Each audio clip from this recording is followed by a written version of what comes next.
Blog में स्वागत है। आई होप आप लोग ठीक होंगे और अभी मैं ठीक हूँ।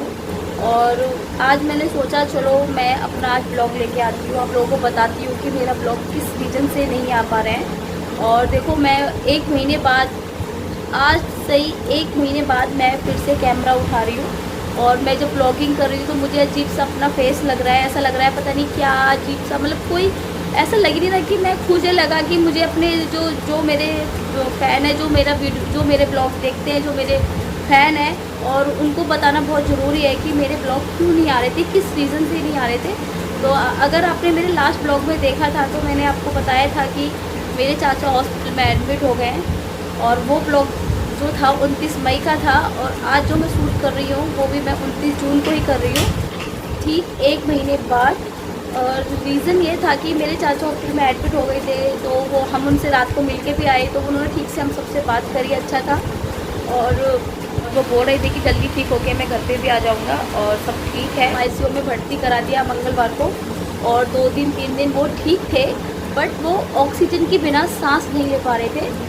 और उनकी जो तबीयत थी उसमें कोई सुधार नहीं था, क्योंकि मैं आपको बता देती हूँ कि मेरे चाचा एक 22-23 साल से बहुत बड़ी बीमारी से लड़ रहे थे, बहुत बड़ी, जो अगर आप जानना चाहते हैं कि बीमारी क्या है मैं आपको बताऊँगी अभी।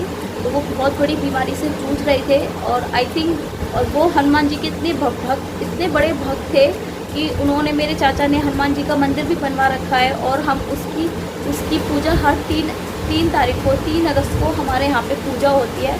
बट आगे से शायद नहीं होगी, अब होगी नहीं होगी पता नहीं, वो देखते हैं।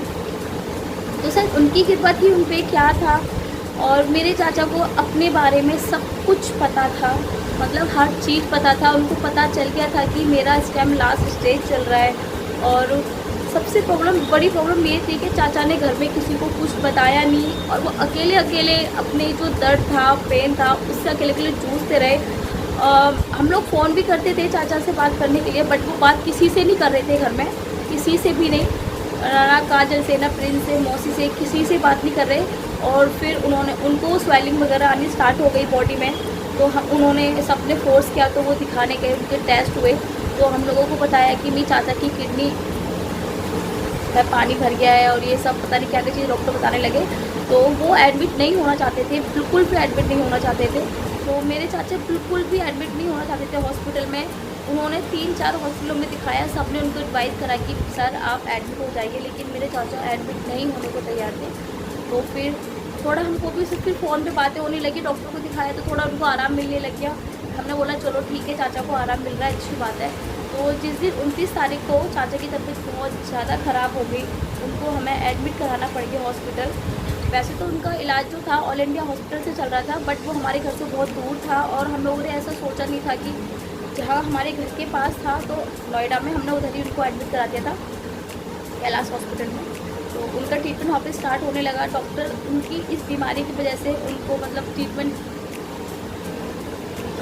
मतलब डॉक्टर ने बताया कि इनके जो फेफड़े है, किडनी है, ये सब काम करना बंद कर रही है, और इनका जो खून का पानी बनना स्टार्ट हो गया है। और उसी दौरान हमें पता चला कि जो हमारे चाचा की, जो मेरे चाचा को ब्लड कैंसर था, और वो 22-23 साल से इस बीमारी से जूझ रहे थे। और जब हमें पता चला कि चाचा का जो कैंसर है वो लास्ट स्टेज पे चल रहा है, हैरान से मेरी पूरी फैमिली एकदम हैरान से हो गई कि टीटू ने हमें किसी को कुछ नहीं बताया। पर फिर भी हमारी जो फैमिली है वो जॉइंट फैमिली है, और हमेशा किसी को थोड़ी सी भी प्रॉब्लम होती है तो हमारी पूरी फैमिली एक साथ इकट्ठा हो जाती है। तो हम सब नोएडा जा रहे थे, क्योंकि मेरे चाचा नोएडा ही रहते थे पीस लाइन में। पर नहीं, क्योंकि डॉक्टर ने जवाब दे दिया कि सॉरी, इनका लास्ट टाइम चल रहा है, और 2 दिन 3 दिन कितने भी है हम नहीं बता सकते। लेकिन फिर भी हम लोग को ये था, कहते हैं ना कि जब तक सांस है तो आस है, तो हम सब उसी उम्मीद लगा के बैठे हुए थे कि चलो चाचा हमारे ठीक हो जाएंगे, ठीक हो जाएंगे। हर चीज़ हमने करी, और मैं बहुत इमोशनल हो रही हूँ, और बार बार टेक ले लेके मैं आप लोगों को बताना चाहती हूँ कि हम इस टाइम हमारी फैमिली किस दर्द से गुजर रही है। क्योंकि जब हम अपनी किसी फैमिली मेम्बर को खो देते हैं तो बहुत दुख होता है, और उस दर्द से उभरने के लिए हमें बहुत टाइम लगता है। और आई थिंक चलो हम लोगों को तो सॉरी सॉरी। कहते हैं ना कि जब किसी अपने को खो देते तो उस दर्द को ढंग में बहुत टाइम लगता है। तो 10 जून को चाचा ने आखिरी सांस ली और वो हम सबको छोड़ के जा चुके हैं। और वो दिन, वो दर्द हम लोग कभी नहीं भूल सकते। और चलो हम लोग तो थोड़ा मतलब मैंने बहुत कोशिश कर रही थी कि मैं ब्लॉग करूँ नहीं करूँ, बट मुझे अपने फैंस को बताना था कि मेरे किस रीज़न से ब्लॉग नहीं आ रहे थे। तो यही रीज़न था कि मेरे जो चाचा हैं वो हम लोगों को छोड़ के जा चुके हैं। वेंटिलेटर पे आ गए थे वो एंड में, और वेंटिलेटर पे वो 3 दिन रहे, और 3 दिन में उनकी तबीयत में कोई सुधार नहीं था। जिस दिन मैं उनसे मिलने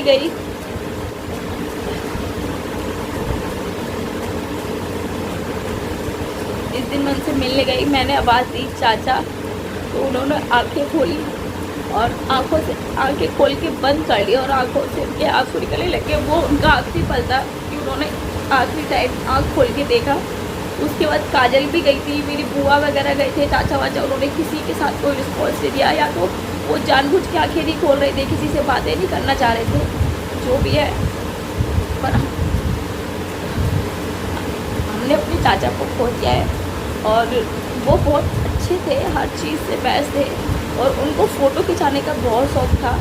और हमारे साथ हर फ़ोटो आते थे, इंजॉय करते थे, कहते कि मेरी फ़ोटो खींचो, मेरी फ़ोटो खींचो। हम लोग उनके और हम लोगों के साथ ही रहते थे हर फंक्शन वगैरह में। वो लगता नहीं है, मैंने इतना सब कुछ प्लान किया हुआ था कि मैं जून में ये करूँगी, अब पापा का बर्थडे ये वो सब करूँगी, लेकिन मैंने कसम खाई है कि मैं कभी भी कोई प्लान नहीं करूँगी, क्योंकि जब प्लान करते ना तो शायद हमारी खुशियों को नज़र लग जाती है।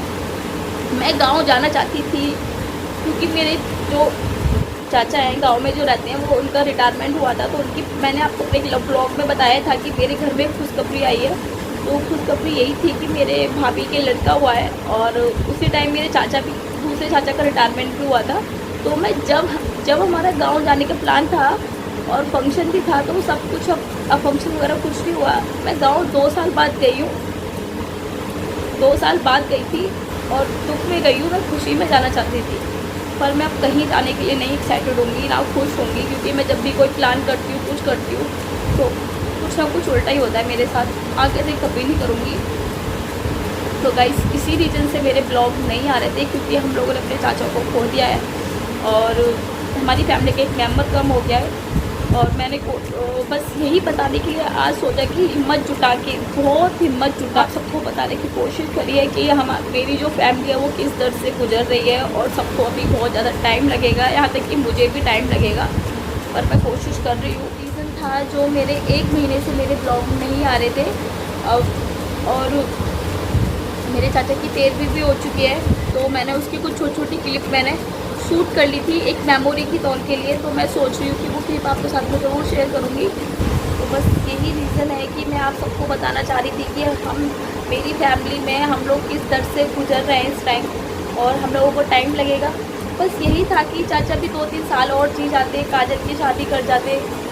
बस थोड़ा सा यही रह गया कि बस उनका यही था कि काजल की शादी कर जाते। पर बताने के लिए मैंने अपना आज का वीडियो शूट किया था और ब्लॉग डाल दिया है। और जो लोग मेरे चैनल पर फर्स्ट टाइम आ रहे हैं, तो गाइस प्लीज़ मेरे चैनल को सब्सक्राइब कर लें, लाइक शेयर करें ज़्यादा से ज़्यादा। और मैं कोशिश यही करूँगी कि मेरे रेगुलर ब्लॉग अब आते रहें, कंटिन्यू ब्लॉग मेरे आते रहें। तो बस इतना ही, मिलती हूँ आपके नेक्स्ट ब्लॉग में। तब तक के लिए बाय, टेक केयर।